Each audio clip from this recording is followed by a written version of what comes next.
Magandang araw po sa ating lahat. Tayo ay pinagpala na naman sa araw na ito sapagkat binigyan na naman tayo ng pagkakataon ng Panginoon upang tayo po ay magkasama-sama. Medyo mahabang panahon na yung ating pagkaka-quarantine and it seems like it is forever. Yan para sa iba.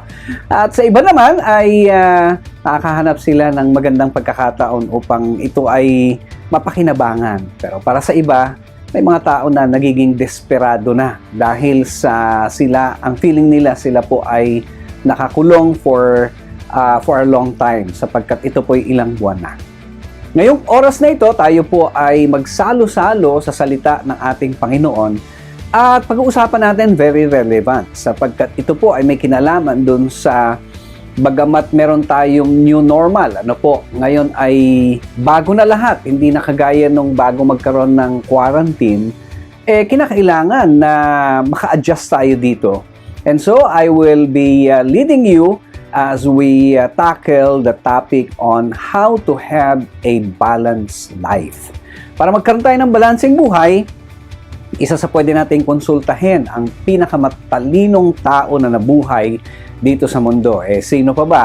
Si Haring Solomon. Kaya kung meron po kayong mga Biblia, samahan niyo po akong magbuklat ng inyong mga Biblia sa aklat po ng Ecclesiastes chapter 7 at babasahin po natin verses 15 hanggang 29. Yan. Pero yung pagbabasa po ay mamaya na natin gagawin para hindi tayo kumain ng malaking oras. Ang gagawin po natin ay i-divide natin into two different parts. At yan na rin yung magiging main points natin dito po sa ating pag-aaral. So, ito yung kalahati lang ng chapter 7. So, nandun tayo sa latter half of chapter 7. At dito marami po tayong mga makikita natin, mga challenging at mga difficult statements na binanggit si Haring Solomon which should be understood doon sa konteksto. At syempre, hindi lang konteksto ng sinasabi ni Haring Solomon, kundi konteksto ng buong Biblia. Ayan. Kaya, malaking tulong po ito sa atin para magkaroon tayo ng balanseng buhay.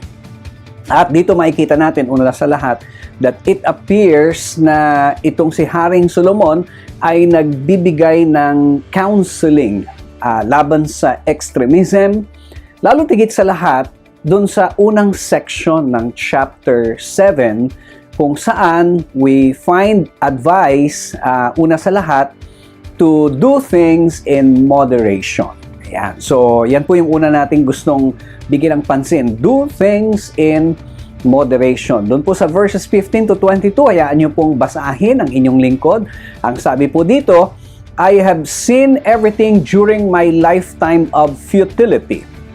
There is a righteous man who perishes in his righteousness, and there is a wicked man who prolongs his life in his wickedness. Do not be excessively righteous, and do not be overly wise. Why should you ruin yourself? Do not be excessively wicked, and do not be a fool. Why should you die before your time? It is good that you grasp one thing and also not let go of the other. For the one who fears God comes forth with both of them. Wisdom strengthens a wise man more than 10 rulers who are in a city. Indeed, there is not a righteous man on earth who continually does good and who never sins. Also, do not take seriously all words which are spoken, so that you will not hear your servant cursing you. Verse 22, for you also have realized that you likewise have many times cursed others. Pagpalainawa ng Panginoon ang pagkakabasa ng kanyang mga salita. So makikita natin dito, unang bagay na gusto ko makita natin, that extremes can create problems. Yung sobra-sobra nga, ay magdudulot po yan ng problema. Tandaan natin na ang buhay natin ay maiksi lang dito sa mundo na ito at makikita natin na parang kung minsan parang merong unfairness. Bakit po? Yung mga mga matutuwid na tao, bakit hindi sila yung mga nagpa-prosper, hindi yung mayaman. Pero may mga masasamang mga tao, parang sila pa yung mga pinagpapala. Lalo na kung ang magiging basehan po natin ng pagpapala ay yung mga material na mga bagay. So dito po si Haring Solomon, nakita niya na talagang may mga tao sa mundo na ito, no? Kahit na sa panahon natin ngayon, no? Ngayong panahon ng pandemya, merong problema, pero may mga nananamantala pa rin talagang yung wickedness ay naghahari. And kaya nakita ko po na ito'y talagang tugmang-tugma kasi dito po ay ang nakita pong halimbawa o yung inobserbahan nitong si Haring Solomon ay yung buhay ni Job, no? Kung babasahin po natin yung buhay ni Job, makikita natin na alam nila pareho that the ultimate end of the wicked, syempre, sila po ay nakareserba na para sa galit ng ating Panginoon. Maaring sumasagana sila ngayon, maaring sila ay mayaman ngayon, masaya ngayon, they have all the money and material resources that they have today, pero one day, sila po ay nakareserba na at tiyak po na sila ay mapaparusahan ng ating Panginoon. Kaya, huwag po natin kainggitan sa panahon po natin ngayon, gaya po ng ating mga dinaraanan ng mga pagdurusa na ito dito sa mundo na atin pong ginagalawan.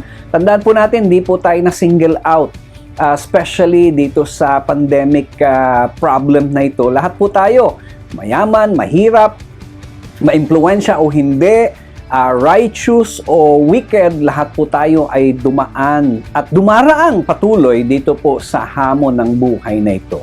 Kaya wag po nating tignan na okay lang magpakasama kasi yung mga masama naman ay pinagpapala din naman kasi kung yan po ay masasabi natin, ibig sabihin tayo po ay tumingin lamang dun sa mga pansamantala, mga material na bagay na makikita natin dito sa mundo na ito.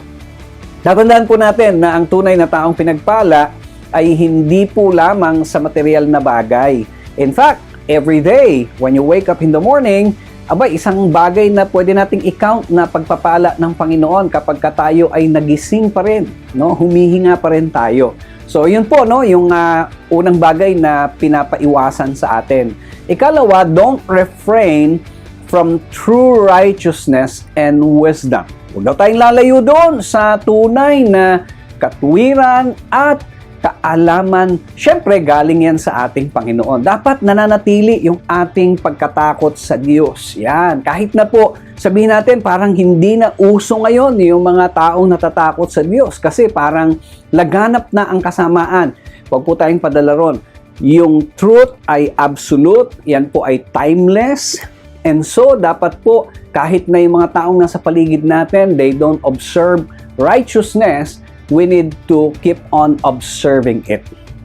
Parang kagaya lang po yan ng nagaganap na mga rules ngayon during quarantine, na sinasabi sa atin, kailangan susuotin natin yung ating mga protective gears, no? Yung mga face mask, face shields, yung paghuhugas ng kamay, yung pagdi-disinfect, yung kalinisan, kahit na po nakikita natin yung iba na kung mag-mask ay nasa baba at yun namang kanilang face shield ay ginagawang sombrero, huwag po natin gagayahin sapagkat hindi porket yun ay uso at mukhang stylish at pag pinicturan mukhang cute pa, hindi po nangangahulugan na yun na yung kapalit ng bagong tama, no? So, wag po nating lalayuan yung katotohanan, yung wisdom ng ating Panginoon sapagkat yan po yung magdadala sa atin sa mas maganda at balanseng buhay. Ikatlo po, don't believe everything people say. Nako, marami pong biktima niyan ngayon sa panahon natin, na kung ano-ano po yung mga nasasagap nating mga balita, kung ano-ano yung mga nakikita natin, especially sa social media, at marami sa atin, ako araw-araw po may mga natatanggap ako ng mga pino-forward na mga messages galing sa mga unconfirmed sources. At pag hindi po tayo nag-ingat, anong mangyayari sa atin? Ang kasunod niyan ay pangamba, ang kasunod niyan pag-aalala, at ang pinakamalala sa lahat, ang kasunod niyan ay pagkatakot na magdadala sa atin sa mga maling hakbangin at dating araw pagsisisihan din po natin. So do not believe everything that people say, sapagkat tayo po ay hindi perpekto. Lalong-lalo na po yung ating mga napapanood sa television, mga napapanood sa social media, nababasa natin, or lalo na yung mga sabi-sabi lang o yung tinatawag na mga chismis. Nako, huwag po nating paniwalaan. Lalo na yung mga darating sa inyo mga balita na di umano sinabi nitong tao na ito laban sa iyo. Ako po, meron akong personal rule regarding that. Unless I hear it directly from that person, hindi ako maniniwala. Alam niyo kagandahan dun sa principle na yan, hindi ka magagalit dun sa tao. Hindi ka magiging bias dun sa tao. Pero kung direktang narinig ko na from that person, then, ibang usapan na po yun sapagkat yun ay totoo na sa kanya na nanggaling. So maganda no, na iwasan natin yung chismis at saka hindi po tayo nadadala ng ating damdamin. So, the sense of this section ay makikita po natin na to be one of being balanced, no? Yun yung gustong ituro sa atin. Not overreacting that you overshoot your true goal. Ano ba yung true goal natin bilang mga mananampalataya? Aba, nananatili po yan kahit sa panahon ng pandemya. Ang ating tunay na goal sa ating buhay ay ang purihin ang ating Panginoon. Yung ating bigyan siya ng papuri, i-please ang ating God. Along the same vein, kung saan po tayo ay dapat na umaalala na yung wisdom para tayo mamuhay ng balanse dito sa mundong ito ay walang iba, kundi manatili tayo sa ating Panginoon. At sundin natin higit sa lahat, yung kanyang mga alituntunin sa Biblia, hindi ho tayo maliligaw. Punta tayo sa ikalawang bahagi. Ang ikalawang point po natin, wisdom alone is not the answer. Yan. So, punta tayo dun sa verses 23 hanggang verse 29. Samahan niyo pong muli ako as I read those verses. Sabi sa verse 23, I tested all this with wisdom, and I said, I will be wise. But it was far from me. What has been is remote and exceedingly mysterious. Who can discover it? I directed my mind to know, to investigate, and to seek wisdom and an explanation, and to know the evil of folly and the foolishness of madness. And I discover more bitter than death the woman whose heart is snares and nets, whose hands are chains. One who is pleasing to God will escape from her, but the sinner will be captured by her. Behold, I have discovered this, says the preacher, adding one thing to another to find an explanation which I am still seeking, but have not found. I have found one man among 8,000, but I have not found a woman among all this. Behold, I have found only this, that God made men upright, but they have sought out many devices. Muli po, pagpalain ng Panginoon yung kalahating bahagi ng atin pong binasa mula sa Ecclesiastes chapter 7. So, unang bagay na gusto ko po ibahagi dito, some questions wisdom can't answer. Ulitin ko po, some questions wisdom can't answer. Hindi po lahat ng tanong dito sa mundo na ito ay may kasagutan. I mean, lalo na kung ang gagamitin po natin yung kaalaman ng tao. May mga tanong talagang mananatiling unanswered. Kasi nga, ang Diyos lang natin ang matalino. So, makikita natin dito na si Haring Solomon, otherwise known as the preacher, ay pinatunayan niya ang ilang mga bagay patungkol sa kaalaman o sa wisdom.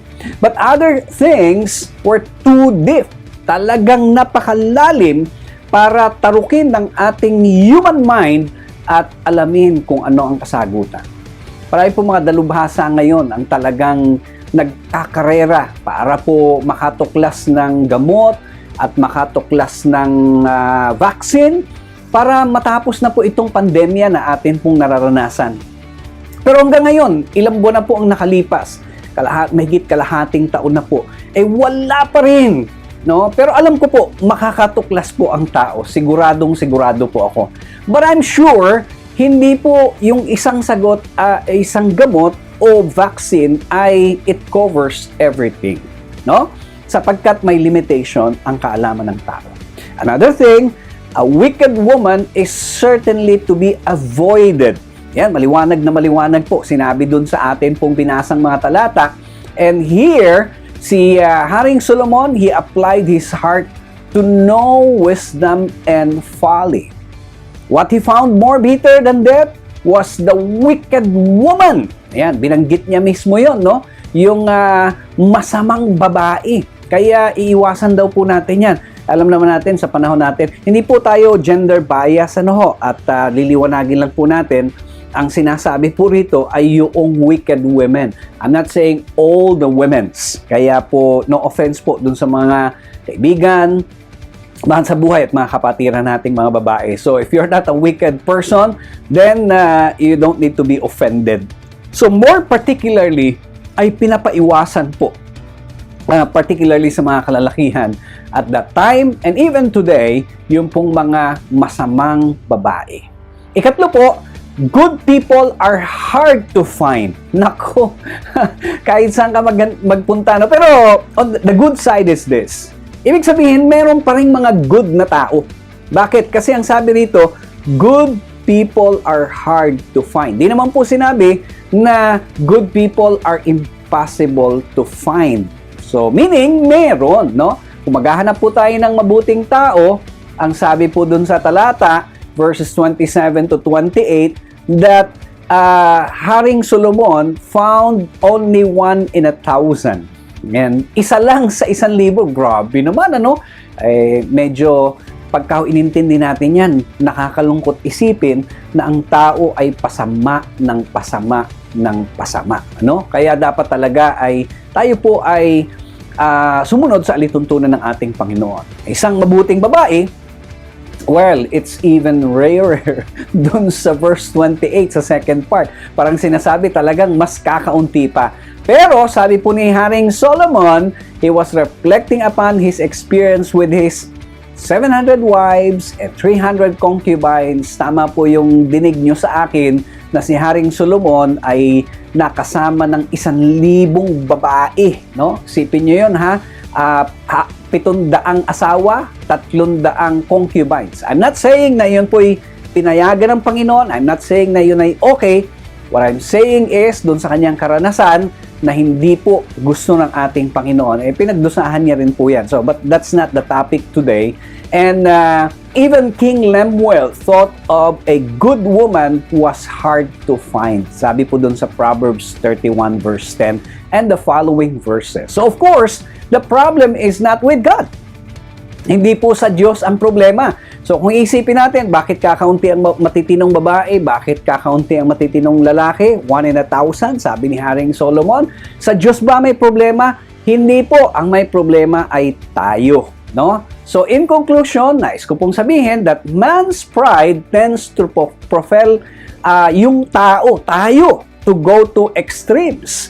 At anong ginagawa natin? We don't obey His word and often seek out many sinful deeds. Ayan, kahit na, tignan nyo po ngayon, panahon ng krisis, ng pandemya, abay dahil pa rin gumagawa ng kalokohan. Meron pa rin bombing, may mga nakawan pa rin, may mga korupsyon pa rin sa gobyerno. Nakakalungkot sapagkat ang tao po ay imbis na kumapit sa Diyos, ay nananatili pa rin pinakikinggan yung kanilang wickedness, yung kanilang unrighteousness. So of course, ang solusyon po is not to refrain from righteousness and wisdom. Kinakailangan po, laagi tayong magpakumbaba sa harapan ng ating Panginoon. I-apply natin yung gentleness, patience, and humility in all things, even towards to those who are opposing God. Sa ganung paraan, tayo po ay mananatili at magiging mga tao na mabuting halimbawa sa ating kapwa. So, as I end, tandaan po natin, at nais kong iwanan ito sa inyo, that such I believe is consistent with King Solomon's counsel for a balanced life. And which, if you follow, and if I follow, it will help any man or woman be that one in a million. No? So tayo po sa oras na ito nawa ay natuto at naisip natin bagamat rare yung mga taong matuwid, yun po yung mga balanse ang buhay, ay posible at pwedeng-pwede nating gagawin. Pagpalain po tayong lahat ng ating Panginoon.